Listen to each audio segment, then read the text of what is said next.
What really happened with your host, Mike Rivero. The history the government hopes you never learn.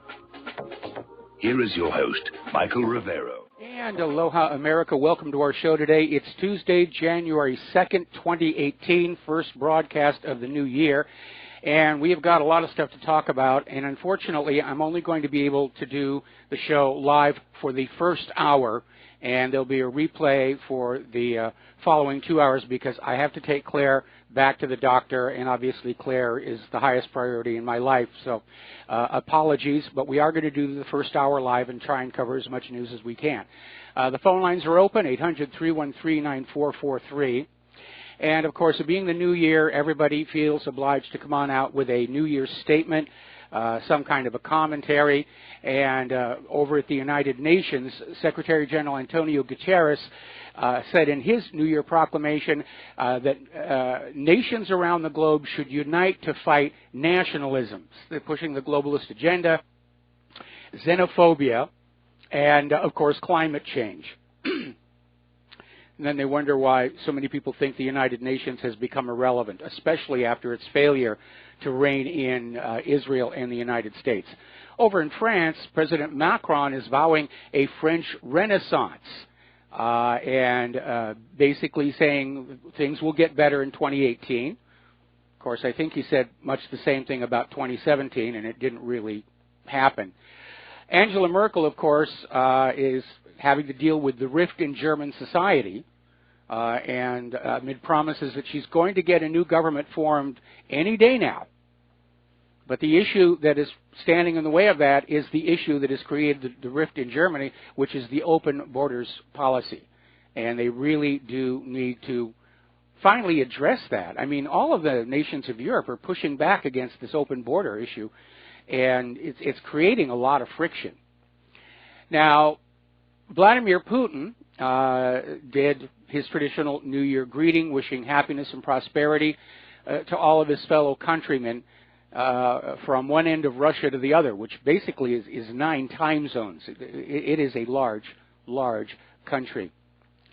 Now, turning to domestic politics, a Democrat who's sitting on the House Intelligence Committee has admitted the Trump-Russia collusion investigation has found nothing. Jim Himes, a Connecticut representative, indicated during a CNN interview that most of the investigation is revealed is already known by the public. They didn't find anything. $7 million, almost a year. They found, they issued some indictments for things completely unconnected to Russia, completely unrelated to the Trump campaign. They had to go outside their original mission to get anything done at all. Now, former governor of Arkansas, Mike Huckabee, is out there saying that if Huma Abedin is not prosecuted, that everyone is going to lose patience with Attorney General Jeff Sessions. Huckabee is also saying Lois Lerner, Bruce Orr, Peter Strzok, and Lisa Page should also be investigated and potentially charged. Now, this is all coming on the heels of the revelation that, yes, there was classified government emails on Huma Abedin's personal laptop. And it really has gone on way too long. It has gone on way too long. Even Donald Trump is now accusing the Department of Justice, and by extension Jeff Sessions, of being part of the deep state. And he's saying it's time for Abedin and Comey to be charged, tried, and if found guilty, thrown in jail. Meanwhile, the House Permanent Select Committee Intel Chair David Nunes is going after the Department of Justice and the FBI for not producing documents or witnesses that have been subpoenaed by the committee. Lindsey Graham is out there saying we need a special counsel to investigate how the Department of Justice used that Christopher Steele dossier. There's a big issue. If that dossier, which has been discredited, was used to secure the FISA warrant, well, then the warrant is invalid. Now, Sebastian Gorka is saying that Hillary Clinton ought to be tried over the Uranium One deal. She can be tried for a lot of things, but one will do. One felony conviction, she's out of politics. Trump continues to slam the corporate media, phony sources, and he explains the reason he uses social media is to counter a very dishonest and unfair press. And that, of course, is working. More and more people are turning to the Internet and the independent media because of how fraudulent corporate media has proven itself to be over the last several years. And as an example of that, over the weekend, the New York Times published an article claiming to debunk the theory that the FBI used the dodgy Russian dossier from Christopher Steele simply by saying that the probable cause for the warrant was Papadopoulos, apparently an admission that he had contacted somebody in Russia. That was it. But the New York Times got shredded in the comments section, pointing on out that the paperwork, the paper trail already shows the dossier was part of that process. We're going to do a shout out now to our honor affiliates who are just now rejoining our network, and a reminder, only hour one of our show today is live because I have to take Claire to the doctors. So stay tuned. We're going to try and get through as much news as we can here. Al Franken apparently is resigning today after a month ago saying that he was going to do it. He's still denying that he did anything wrong, but he is resigning. And Senator Orrin Hatch has announced that he will retire at the end of his current term, which is this year. And that may open the door for a run for the Senate by Mitt Romney. So let's talk about Iran, because that's the big deal. This was happening, really ramping up over the holiday weekend.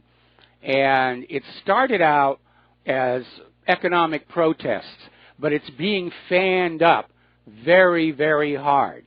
And the demonstrations are on both sides. There are the anti-government protesters, and they're being met by pro-government protesters. Interestingly enough, in the article in Business Insider, they're saying these protests are the largest in Iran since the 2009 Green Movement. That is more than a coincidence, because those 2009 protests were a U.S.-backed attempt at regime change that failed. And I'm sure the people of Iran remember that very, very clearly. And looking at a map of the protests in Iran, they're all over the place.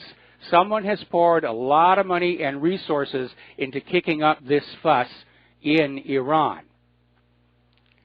Over at the Iranian government, the advisor to the Supreme Leader's representative at the Iranian Republic Guard's command, Yadola Javani, is saying that this is a plot by the U.S. and Israel and their allies to create insecurity and instability in Iran. And yeah, it is. It's obvious. The signs are all over it. The U.S. is running the same script with Iran that it ran with Libya and Syria and Iran in 2009. And apparently Iran's intelligence agencies have already arrested agent provocateurs who are in there trying to turn these protests violent. So another article, this one out of Rense.com, protests in Iran made in the USA and Israel. Everybody understands what's going on. Netanyahu is already having to get defensive out there saying, no, we have nothing to do with this, really. We certainly hope the protests bring down the government, but we have nothing to do with it. Now, apparently over on MSNBC, Bill Kristol was out there cheering on the Iran protests, and one of the guests on the show was saying, you're advocating killing Iranians. Well, anybody who's advocating violence in the street for regime change, yeah, that's what they're advocating. People getting killed, property being damaged. And we've seen the U.S. do this so many times before. They've done it to Iran twice before that we know of. Once in 1953 that brought the Shah to power, and again in 2009 trying to restore the son of the Shah to power. That one didn't work out. Overall, the U.S. is batting 500 in these covert regime change operations, and they've done at least 50 of them since the end of World War II, even against nations that are supposedly reportedly are friends. They tried to change the government of France. Now, over in Syria, there is apparently heavy fighting between government forces and insurgents east of Damascus. At least a dozen airstrikes have taken place. Meanwhile, Russian Foreign Minister Sergei Lavrov is saying that it's time for the U.S. to leave Syria's territory completely. There's no legitimate reason for the U.S. to be there. They don't have the permission of the Syrian government to be there. They don't have a United Nations security resolution to be there. They don't have a declaration of war by Congress. And it really is time for them to leave. And I'm sure probably most of you listening to this program are going to agree with me. Unfortunately, it looks like the U.S. is getting ready to launch another war in Syria. They're just trying to come up with an excuse that will play with the American people. They've already burned out. Assad is poisoning his own people. ISIS and Al-Qaeda are all but gone. So they're going to have to come up with another excuse. Meanwhile, Israel and the Free Syria Army, which is one of the U.S.-backed groups, are going to launch a joint offensive in southern Syria, ostensibly against the ISIS presence there, but it may be a dodge. Israel does not want to give up the Golan Heights. They want to keep that when this is all over. Meanwhile, Israeli jets are attacking Gaza, supposedly provoked by a shelling.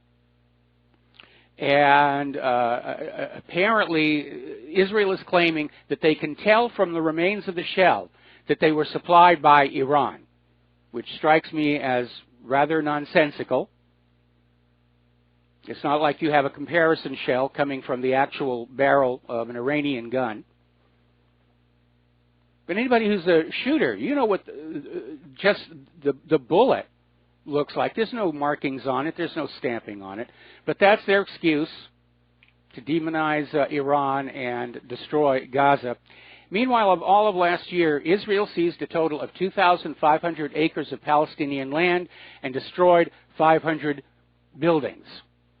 And according to Israeli and Palestinian law institutions, the activities of the Jewish settlements in the West Bank and East Jerusalem have increased by 3 times in 2017 compared to 2016. So Israel is putting pedal to the metal and following along with Donald Trump's recognition of Jerusalem as the capital of Israel. The Israeli Knesset has passed a new bill that imposes stiff obstacles to any potential land for peace deal involving Jerusalem, and also easing the way for the city to get rid of several Palestinian neighborhoods. Ethnic cleansing. They want a Jewish-only Jerusalem. Now, apparently, the U.S. envoy to Tel Aviv made a rather caustic, off-the-cuff remark. U.S. Ambassador David Friedman, in an interview with the Jerusalem Post, described Palestinian reactions to Donald Trump's announcements as ugly, needlessly provocative, and anti-Semitic. See, they're playing that card again. If you don't go along with us taking Jerusalem away from the Palestinians, you're just being a Jew hater. So Hamas has basically said, this comment shows the ignorance of the ambassador of history, a complete disregard for Palestinian rights, not to mention international law and the United Nations. Now, Vice President Pence's planned trip to Israel is on hold indefinitely. May not happen at all. Apparently, there is a concern that he's not going to be welcome over there. They've really kicked off a real hornet's nest with this. Meanwhile, Saudi warplanes have attacked a crowded restaurant at a northern Yemen port, and nobody's really sure why they did, but they did. It was just a popular restaurant. It killed at least 20 and wounding a number of others. And the attack destroyed the restaurant and destroyed 3 taxi cabs parked outside. Everyone in the cabs was killed. Saudi officials offered no explanation why the strikes targeted the restaurant. Meanwhile, over in Jizan, Yemeni snipers have killed 4 Saudi troops. And the U.S. is out there basically trying to rebrand the war in Yemen as yet another instance of, oh, we're only in there to fight al-Qaeda. One size fits all when it comes to an excuse for the war. The United States is now promising to help Nigeria exterminate Boko Haram. And part of the deal is that Nigeria is going to purchase the A-29 Super Tucano aircraft to use against the terrorist group here. So basically, the United States is getting itself into yet another war, this one in Africa. And it turns out that the U.S. has already been running a lot of covert interventions all over Africa.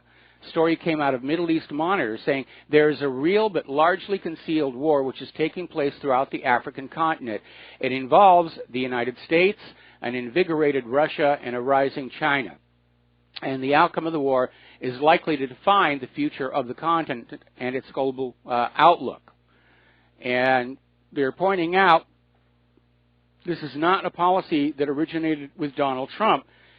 This goes all the way back to the administration of President George W. Bush, and of course was actively pursued by President Barack Obama. So it basically raises the question, where else are we at war that we do not know about? Now, Trump has managed to annoy Pakistan. He is denying Pakistan $255 million worth of military aid, claiming that Pakistan did not take substantial action against the Afghan Taliban or the Haqqani network, or substantially limit their ability to threaten U.S. interests in Afghanistan. So apparently the U.S. has been paying Pakistan to try and keep these terrorist groups off their back, and Trump is now saying they failed to do it. Islamabad has called an emergency meeting and summoned the U.S. envoy, apparently outraged over one of Donald Trump's tweets, basically in which Donald Trump said Pakistan had provided nothing but lies and deceit in return to all the money Washington, D.C. has sent them. And basically, Islamabad is saying it's time to establish the difference between facts and fictions. So all of a sudden, Pakistan is joining the ever-growing list of countries who do not like us. South Korea has seized a second ship suspected of violating the UN sanctions on oil and gas sales to North Korea. The ship, the Kodi, was seized at Pyeongtaek Daejeon Port, and no elaborations, and the port is on South Korea's west coast, south of Incheon. So South Korea is doing their part on this. China, on the other hand, is resisting a U.S. demand to permanently blacklist any ships caught trading with North Korea. We're not just talking here about a seizure or a blockade. We're talking about the U.S. is asking China to forbid any ship caught selling oil and gas to North Korea to ever be allowed access to any of China's ports. And China is reluctant to go that distance. So there's a little bit of tension building up there. Meanwhile, retired Admiral Mike Mullen, the former chairman of the Joint Chiefs of Staff, was interviewed on ABC News on Sunday, saying that in his opinion, the U.S. and North Korea are closer to nuclear war than ever. And I would tend, unfortunately, to agree. We're going to take a break for commercials, and we'll be back with more news after these few words. Aloha, America. Welcome back to the show. And once again, if you'd like to support Republic Broadcasting, keep us on the air, keep us getting the truth on out there, the address is Republic Broadcasting Network, 2251 Double Creek Drive, number 302.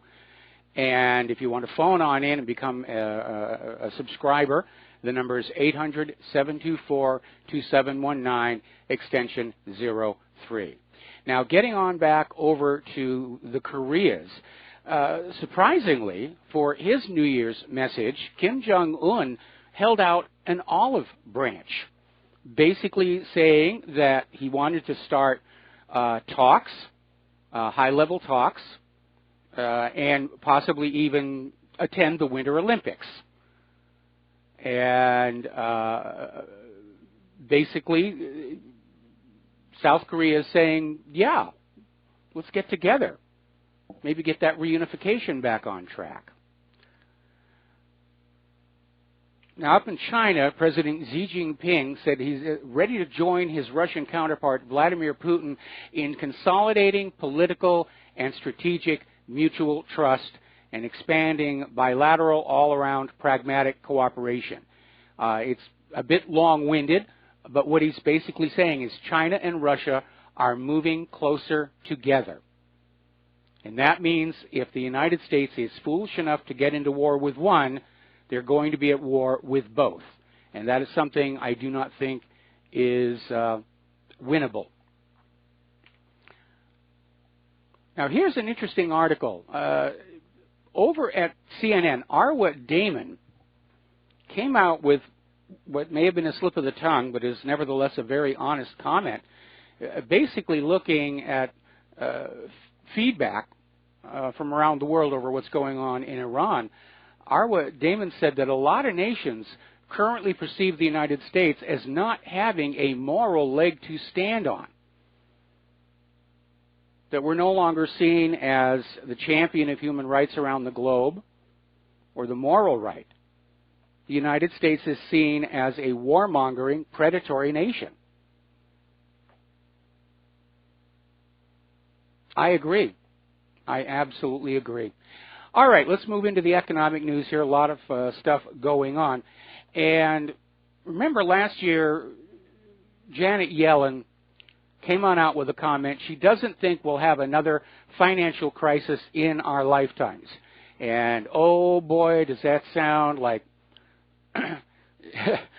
famous last words, if you will. In fact, there were comments like that were being made on Wall Street back in 1929, where there'd been a minor dip in August, and after they recovered, they said, well, that's it. That's as bad as it's ever going to get. Then, of course, October came around, and things really went to heck.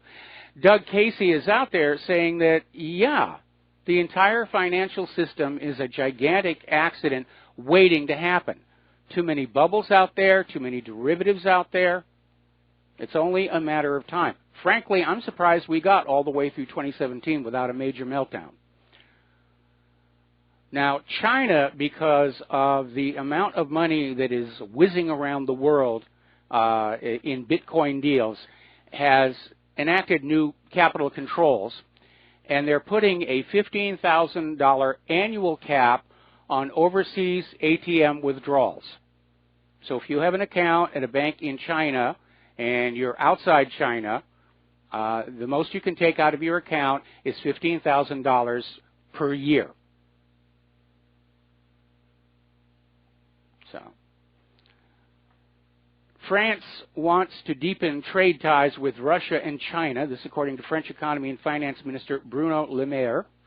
This was in an interview in the Wall Street Journal yesterday. And basically it's showing that the rest of the world is moving away from the sanctions regime of the United States. And France appears to be pivoting, at least economically, to Russia and China. It's a slow process, but it is happening. The American empire is in decline. Now, over in Greece, there is concern. They've had 8 years of turmoil from imposed austerity. And Dr. Ioannis Oikonomou, pardon me for that, associate professor in finance at Henley Business School, is basically saying that there is still a chance there could be a triple-dip recession. Greece is just trying to get back on its feet after all the horrendous things the European Union did to them. Meanwhile, over in Great Britain, apparently the East Coast Rail franchise which was privatized a little while ago, it's going to be terminated 3 years early, avoiding the embarrassment of another private firm handing back the keys to the government. It may require hundreds of millions in bailout money from the taxpayer. But apparently the train operator, a joint venture by Stagecoach and Sir Richard Branson's Virgin Group, had pledged to pay £3.3 billion to run the service until 2023, when it was reprivatized in 2015 after 6 years in public hands. So they're not able to get that working. Meanwhile, over at, we're in a commercial break. And aloha America, welcome back to our show here. Over at Tesla, they've been having a lot of problems. Their stock has been going down, and analysts are slashing earnings estimates. But meanwhile, CEO Elon Musk is out there promising there are going to be new models of all-electric vehicles, including a full-size electric pickup truck. That'll be interesting. Now, here's an interesting story, and this is actually something that we touched on back on that History Channel, America's Book of Secrets, on the gold conspiracy. This is being reported by Russia Today, and basically they're talking about how secretive the U.S. has been about their gold supply. There's never been a full independent audit of the U.S. gold reserves.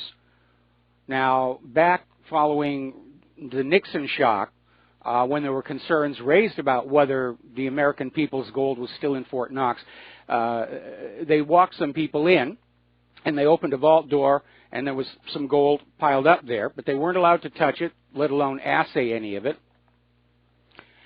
And the concern right now is that whatever gold the United States actually has is no longer suitable for trading, because apparently it is not pure. It's of bad quality. And could very well be that they were trying to adulterate the gold, stretch it out a little bit. But apparently other countries around the world aren't trusting any gold sourced from Fort Knox or the U.S. Mint, the Federal Reserve of New York. And that is going to make things even more difficult than they are right now. So let's get on over to Europe and migration. Apparently, Hungarian Prime Minister Viktor Orban is pointing out correctly that Europeans are asserting their will by electing leaders who reject open borders, mass migration, and is basically saying any politicians who continue down this George Soros globalization agenda, they're going to be out of a job. They're going to be out of a job because they're going to get voted out. Sooner or later, everybody's term comes to an end, and they'll be voted on out. Meanwhile, there's been another unfortunate incident. One of the so-called child migrants stabbed a 15-year-old girl to death right in the middle of a store, a drugstore. And locals subdued him, held him until the police showed on up. But this was an Afghan asylum seeker, Abdul D, last initial only. And apparently the girl had been his girlfriend, and she'd broken it off. Didn't want to see him anymore. And he just went in and stabbed her with a kitchen knife. Now, there was an article that came on out. This is at gatesofvienna.net. Why refugees are one of the most dangerous and criminal groups of people in the world. And it's basically going on out and looking at the numbers to basically rip the facade of nice people off the migrants, because that's been a big part of the propaganda to get everybody to just accept this flood of migrants coming into their communities. Oh, they're wonderful people. They're law-abiding. They're hardworking. We were getting the same thing here with regard to the illegal immigrants. But the numbers are actually showing that, as I have said many times before, migration is a filtering process. You're not getting the best of the people from that source country. The people who are doing well in their home country, they tend to stay there. What we're getting are the people who weren't making it in their home country. What we're getting are criminals fleeing prosecution. What we're getting are individuals carrying contagious diseases, hoping that they're going to get free medical treatment from the countries they're going into. And the numbers are staggering. And that's why the people of Europe are pushing back. They're not being racist, they're not being bigots, they are simply seeing that this migrant flood is not good for their nation. So, now Berlin has launched a rather interesting approach. They are investing over 400 billion euros to try and create jobs in the Middle East. To dissuade migrants from attempting to travel to Europe, Berlin is basically paying for all kinds of jobs, sorting trash, cleaning the streets, things like that. And Berlin is hoping that they can literally prevent the refugees from coming to Germany that way. Of course, it's a huge amount of money coming from the German people. The answer is close the borders and enforce it. Apparently over in San Diego, where they're still dealing with that hepatitis outbreak, by the way, migrants from countries like Eritrea, Cameroon, and Mexico have flooded the U.S. southern border in San Diego to such an extent that border officials have been unable to process them without long lines forming on the Tijuana side of the border.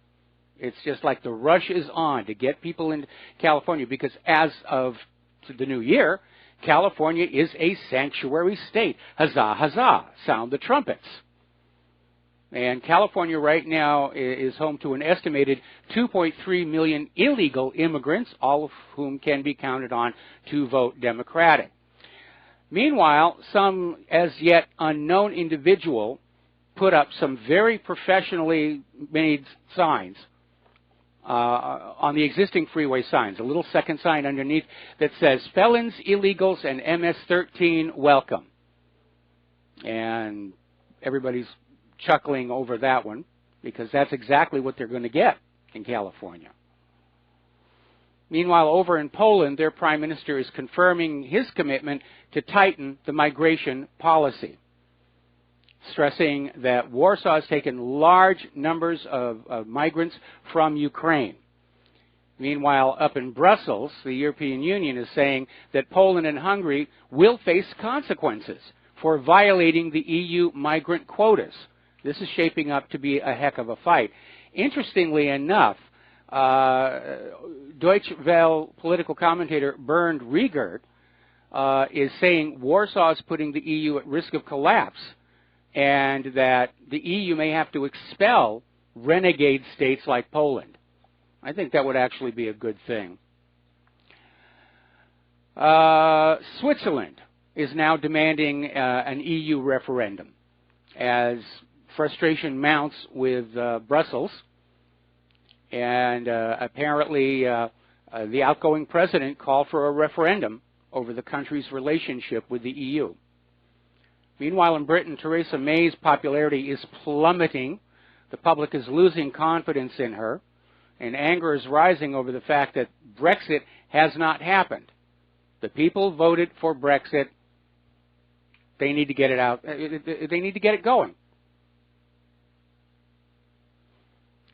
Now, 2017, looking back at last year, a lot of very dubious things going on, and one of which was the madness of transgenderism, where we started the year with 2 genders, and we ended up with, what, 20, 30? Nobody keep a list here. And up in Sweden, apparently the church there is now removing Jesus' gender. And they've sent out instructions to all the clergy not to use any gender-biased words. I wonder how they're going to refer to the Son of God without saying Son. Child of God? Maybe. But it is getting a little bit silly. And here's another example, story that came out of Breitbart. There was a woman at the doctor's who needed to get a cervical smear, very private, intimate process, and understandably she asked for a female nurse to do the smear. And the National Health Service basically sent in this guy. And he was tattooed, he's got an obvious male body, stubble, and he said it was okay for him to be there because he was a transsexual. I mean, that's how ridiculous these things are getting. Now, as you know, late last year, the judge threw the case against the Bundys out of court.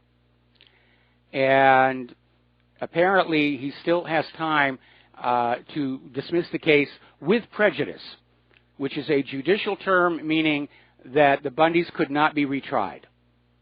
That's how egregious the prosecutorial misconduct was. Documents were withheld, exculpatory evidence was withheld, and when the judge found that out, he just tossed the whole thing away. So let's talk about human-caused global warming, because it is cold out there. Record low temperatures are being set. There's another blizzard coming on in, hurricane-force winds to the northeast. And the Gulf of Mexico and Florida are under freeze warnings right now. It is snowing in central Florida. And you know it is cold when Florida is under a winter storm watch. Now, of course, the carbon Nazis are still out there trying to find some way to sell their human-caused global warming agenda.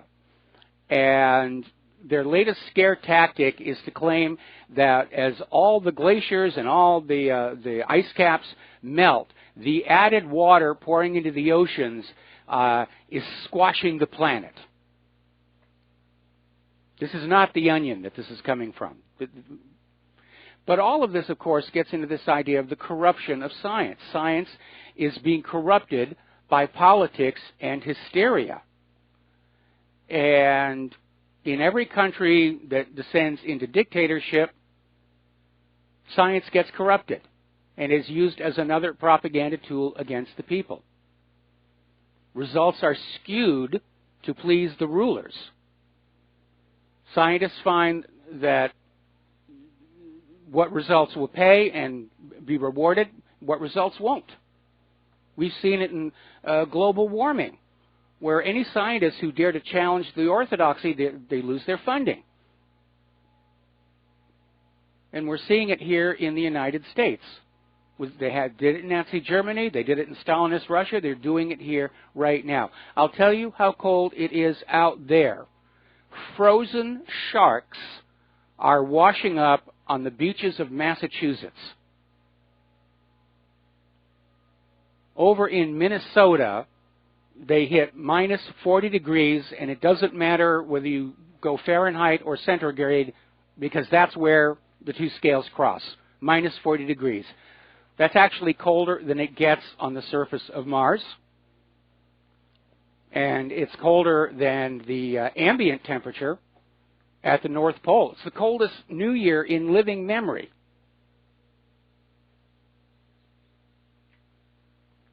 Now, hopefully, 2018 will be the year all of this nonsense about human-caused global warming goes away. And a possible indicator is that this last year, every Hollywood movie that promoted this claim of human-caused global warming bombed at the box office. People just didn't want to see it anymore. That sound that you're hearing in the background is our monthly test of the tsunami siren, followed by the test of the North Korea is coming to nuke you siren. They just started that one a month ago. Getting into the world of computers, Facebook has acknowledged that it is deleting Facebook accounts at the direction of the U.S. and Israeli governments. So Facebook has gone over to the dark side. They're censoring people, censoring articles. They're shadow banning people. People think they're putting up articles because they can see them on their browser, don't realize they're not being shown to anybody else. So we're sliding into a dictatorship. Free speech is under attack. It really is. Now, over in Germany, with the new year, the grace period for Germany's strict new hate speech law has ended.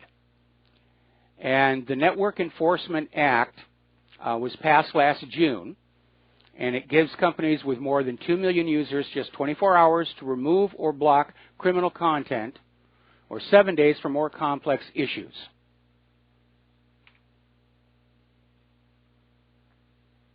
Now, apparently, there's been another vulnerability that has come on out. Passwords stored on web browsers like Google, Chrome, or Safari are not secure.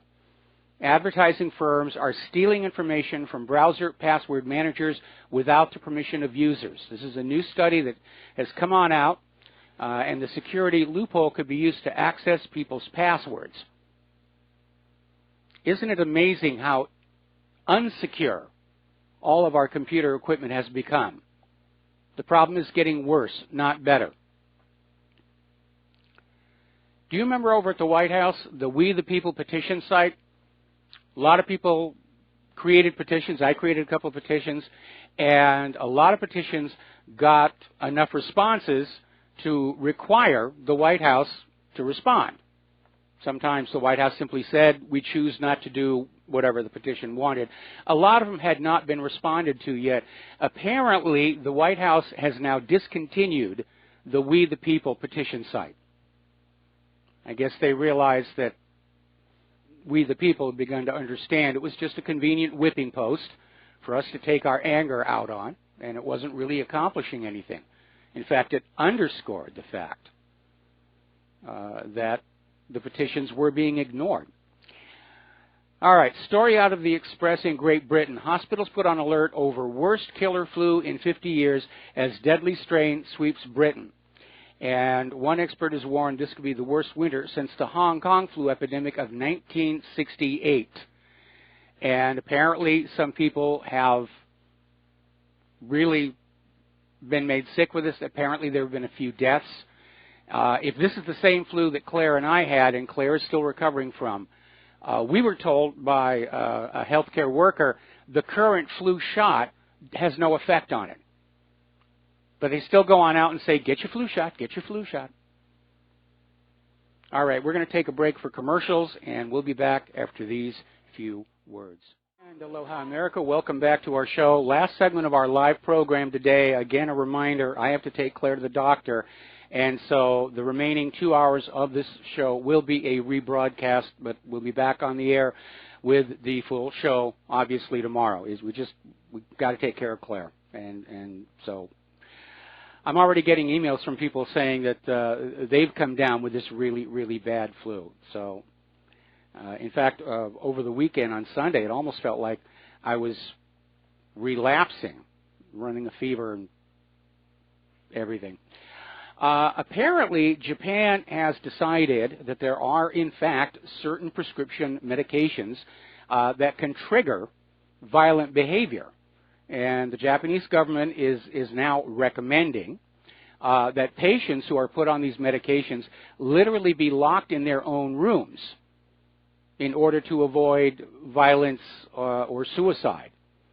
So good for the Japanese. They're waking up to this reality. And you know what's amazing? When you look at those glitzy ads for prescription medicines on American TV, they're now admitting in that part at the end with a really rapidly speaking voice, they're saying changes in mood and behavior, suicidal thoughts and depression. I can't understand anybody listening to that disclaimer and then wanting to take that medicine. In many cases, the risks from the medicine exceed whatever benefit you can get from it.